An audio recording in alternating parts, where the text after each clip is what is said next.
సెలయేళ్ళు పారుతుంటే ఓ పిల్ల ఎదగులుగుతుండే లోన నదులన్నీ కలిసినట్టు పిల్లగా నవ్వెంత బాగున్నది నీలోన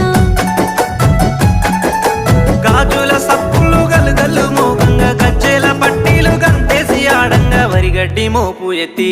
ఓ పిల్ల వయ్యారి నడుము పవే ఈ వేళ సిగ్గు సింగ